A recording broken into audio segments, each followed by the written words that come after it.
You guys like to ask us, what songs do you use to demo gear? Actually, if I'm being honest, you don't really ask. You just sort of shout in the comments, "You should share your playlist." Well, here are 10 more songs for your ear holes that we routinely use to demo hi-fi gear, and I promise you, several of these no card-carrying audiophile would ever admit to using. And before we jump into the video, remember, we are still raising money for hurricane and wildfire relief, so donate what you can today.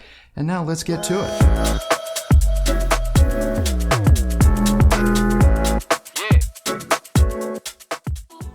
No Doubt's Hella Good. I recently referenced this track in one of our reviews, and one of you reached out and said that Hella Good by No Doubt wasn't real audiophile music or nearly complex enough to tax a true hi-fi system or something like that. To which I say, nonsense. My question is, once you all stop yelling, "Get off my lawn!" have you actually heard Hella Good? I mean, really heard it. You can say what you want about the band, but the opening 60 seconds of this song is a great test of not only your system's dynamic envelope, bass prowess, but also your tweeter's forwardness and resolution. Dynamically, when played loud, the kick drum should hit like a sledgehammer. It's not deep, but it should be fast on the attack with good snap and a solid amount of resonance. You should be able to hear the air inside the kick drum and even some additional resonance in the nearby snare. Speaking of the snare, it, along with the hi-hat cymbal, should have an equal amount of immediacy to it. The cymbal should be a touch brash, but not piercing, and it definitely shouldn't feel compressed. So metallic, yes, but not overly digitized. The percussion elements should stand out from one another with clear distinction, but not so far apart as they make you think that they're not part of the same kit. The bass guitar should be clean and clear, each chord progression rendered in such a way that it doesn't slur or smear together with the drum kit. Then, of course, there are the spatial cues of the bass itself, which should sound damn near 3D if your speakers are set up correctly. Lastly, and this can also be a great test of your DAC or source component, but Stefani's first lyric ends with the word reason. That last syllable in reason should hang out for a good long while. It's not reason, it's reason. And it hangs in space until replaced by a rhythmic breathing sound. If you hear just reason, period, then your source or system on the whole is leaving some resolution or detail on the table. Miley Cyrus, Midnight Sky.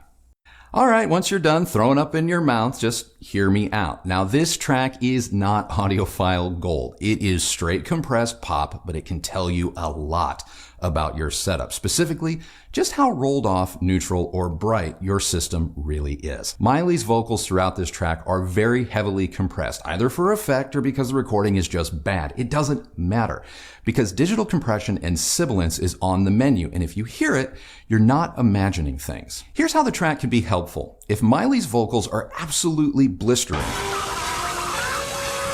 got yourself some bright speakers. We experienced this through both the Bowers & Wilkins 600 series as well as the Sonus Faber Lumina 2s.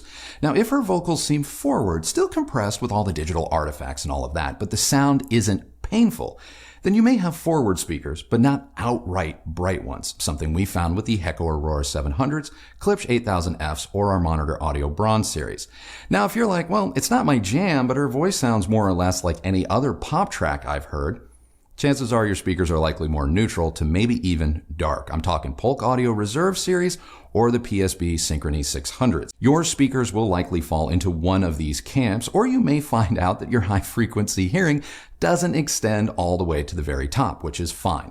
Consider it Father Time's way of sparing you. Dua Lipa's Hallucinate.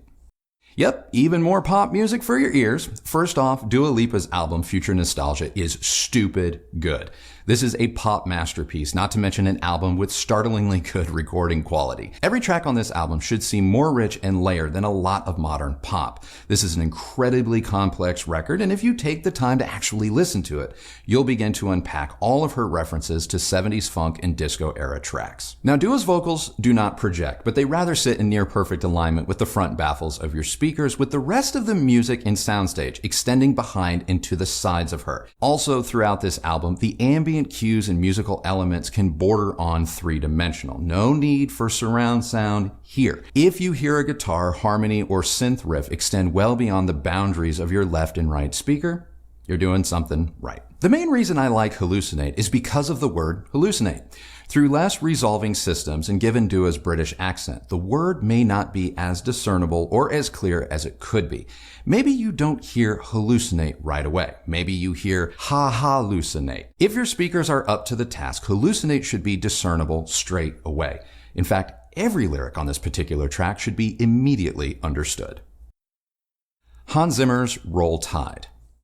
This is absolutely one of my favorite Go Big or Go Home tracks. Now, I realize we likely all have a Hans Zimmer track or two on our demo list, but Roll Tide is mine because it's not one many people reference, not with Gladiator or Superman hogging all the spotlight. Are you not entertained? Now, I've heard Roll Tide presented in one of two ways. Bold, dynamic, and more in-your-face, or big, grand, but more recessed, with most of the music unfolding in layers behind your speakers. I'm not wholly convinced which presentation is best, and since I don't personally know Mr. Zimmer, I haven't been able to ask him. So let me focus on the constants I've found between the two. Straight away, regardless if the song rests more in line with your speakers or sits back a foot or two, this track should sound positively epic. I'm talking about real soundstage depth and expansive width. If the orchestra is not really extending beyond your speaker's outer boundaries, especially behind the speakers themselves, then you need to experiment with your placement, or maybe you need to be shopping for a speaker with better horizontal dispersion. For this, I like focal just about anything. Roll Tide will tax an amp. If the French horns that start just after the trumpet solo in the beginning have good, solid definition, your amp has the juice to power your speakers. If they sound a little muddy up into about a minute 20 into the song, then maybe it's time to up the ante and get a little bit more power! You don't have to go broke, but a few more watts should do the trick. I have gotten great detail out of so many speakers with a simple Crown XLS drive core amp or the XTZ A400. Regardless of where the horns ultimately rest in the soundstage for you, they should be clear. Now, when the song gets going around the 90-second mark and just before all hell breaks loose, you want the horns to possess a metallic quality, maybe even be a bit brash, but they shouldn't be shouty or harsh. This recording shouldn't be piercing. It can be dynamic and forward, but it should never cross the line into punishing. Now, my favorite part, the metallic or metal stick hit that is panned hard right within the soundstage, that should feel and even sound like a blacksmith hitting an anvil, and it should really give you that industrial vibe. That sound should sit in line or right behind your right speaker and feel incredibly three-dimensional. Now, a lot of the metallic quality of this sound is going to rest on the tweeter's shoulders, which is good because next we're shifting gears and listening for contrast. This hit is followed by deep, thunderous bass. I said thunderous bass, not boomy. You want to hear crackling, rolling bass with impact. Those timpani drums should slap. From about 90 seconds in to 2 minutes and 30 seconds or so, this song should unfold and completely overwhelm the front wall of your room. It should be layered, nuanced, and hit you like a freight train. The Klipsch Forte 4s slay with this track, as did the 8000Fs and the Bowers & Wilkins 702 signatures once we found an amp that could convince the B&Ws to come out and play loud. Robin's Honey. This track is all about presence and pace for me. Now, normally when Kristi complains about a speaker feeling slower with respect to pace, that's typically my or our cue that a speaker is likely a little bit more neutral. But with this song, I'm an even bigger stickler for pace than maybe she is.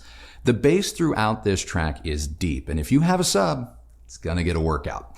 If the bass seems sluggish, plodding, or not at all lively, then you need to address your bass, either with better speaker or subwoofer placement, or maybe using some EQ. Because every bass note, as digital as it may be, should hit it and quit it.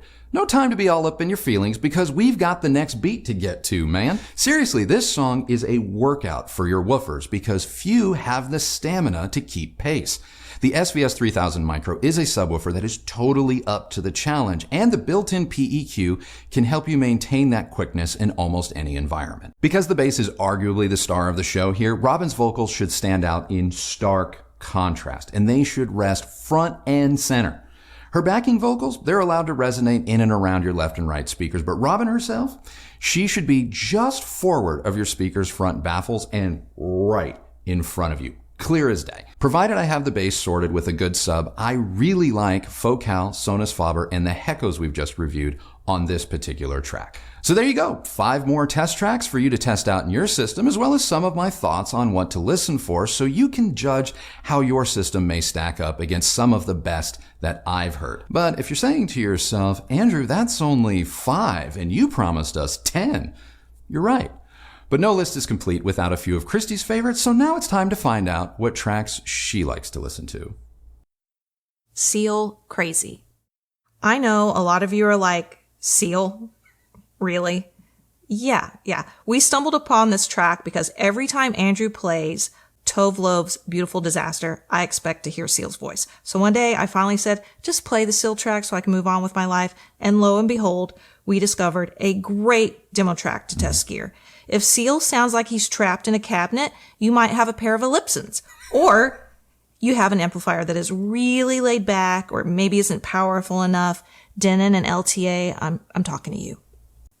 Foal's My Number, the Hot Chip remix. Okay, holy spatial cues. If you want to test out the boundaries of your speakers or maybe how well your amplifier separates notes, this is your track. This song sounds absolutely amazing on the Focal Utopia and the Klipsch Forte 4s. Just those notes are like all over the place. Also, this is going to be a really good song if you want to test out a SOUNDBARS system, SOUNDSTAGE. I really think that both the Ambio and Samsung's Q950A perform really, really nicely with this song. Yeah. For a non-surround sound track, in terms of 2-channel listening, this is one of the more 3-dimensional songs that you turned me on to, that I've heard in recent memory. I mean, I know there's a lot of classic recordings that have that kind of ambience, but if you're looking for something a little bit more modern, it's really, really, really good. And it's also a really good workout for your tweeters. It will also shed light on kind of the forwardness or brightness of any given speaker. This song should be relatively lively when it gets going. I'm going to say it shouldn't sound too brittle or too forward. Sound will project, and it will kind of project up and around to the sides of you. But all in all, it should seem lively but balanced, and the 3-dimensional cues are just absolutely great. I love it. And it has to be the remix version. Yes. The original song will not do these things. It has to be the remix. Dua Lipa's Pretty Please. Now, Andrew may turn to hallucinate, but for me, my go-to Dua Lipa track off that same album is Pretty Please, especially when it comes to bass pacing. If a speaker falls on, the neutral side, especially, at least for me, Pretty Please is going to tell me that, straight away. If the driving bass line doesn't make you tap your foot, or if she feels like she's wading through concrete, yeah, it's time to box those speakers up or that amp and send it back. I'm sorry, no amount of breaking is going to save you. Yeah, I said it. I got nothing. What she said. Local Natives, Everything All at Once. Now, I like to use music that I've actually heard live anytime I can, because I feel like if I've seen a band in person, then I have a way better understanding of what a song should sound like. So Everything All at Once is a perfect example, at least for me. The lead singer from Local Natives should sound somewhat like he's singing underwater in the first 20 seconds or so. And then it should sound like he bursts right through and comes into absolute clear focus. Those vocals should be right in front and feel like, like a choir has descended from heaven. Nothing tells me if your speakers or power source are boring, laid back, and nutless like this song. She means it too. We play this song a lot when we're testing stuff, and I mean, she'll straight up get off the couch and just leave and be like, "Well, come back here. I haven't done it." She's like, "No, set them on fire," or it's fine. And it is.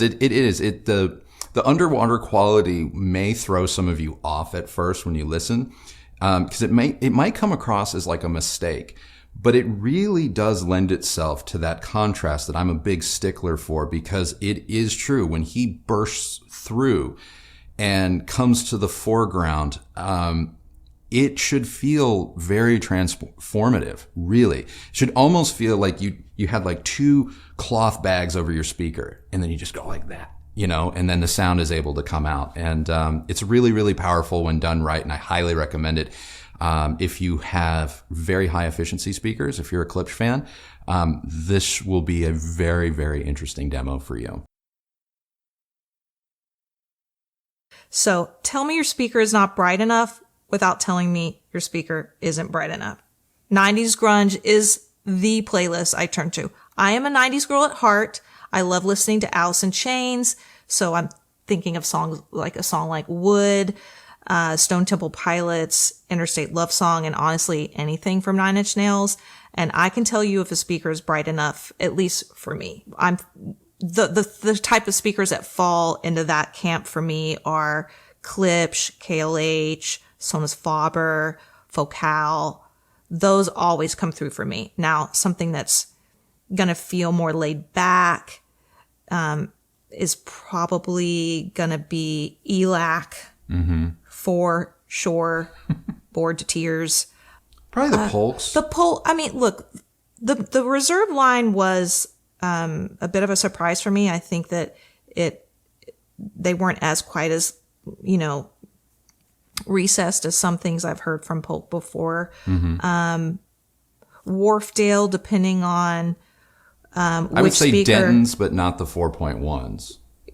The ones we just reviewed, probably a little bit better. And I was thinking more of like the Diamonds, the Towers that we reviewed. You're saying that those are on the more recessed side. Yeah, they're. Okay. I call it laid back. A little bit more bass heavy. Yeah, they're not. It's missing that sort of like the treble. The presence. The presence isn't really there for me. Okay, I gotcha. And that's really for me.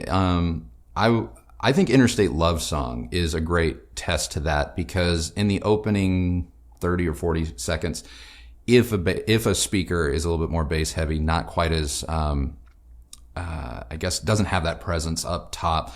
Some of that guitar, especially with the compression and the crunchiness that just a lot of that music had back in that era, it can get kind of just muddled together. But if you have that bit of upper mid-range into the treble contrast, the song is actually pretty detailed. And so I agree with you. I think Focal, I would say our Klipsch heritage speakers do very well with that, the KLH Model 5s.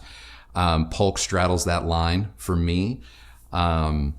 But more reserved speakers, maybe like the Denton 85s, the PSBs, not really what I would want to play on those. No. Yeah. No. Yeah. Well, the 5 really good ones. That's it. Yeah. That's 5 really good ones. And not quite as maybe as in depth of a look as Andrew takes. I mean, honestly, honestly, I can listen to anything. Mm-hmm.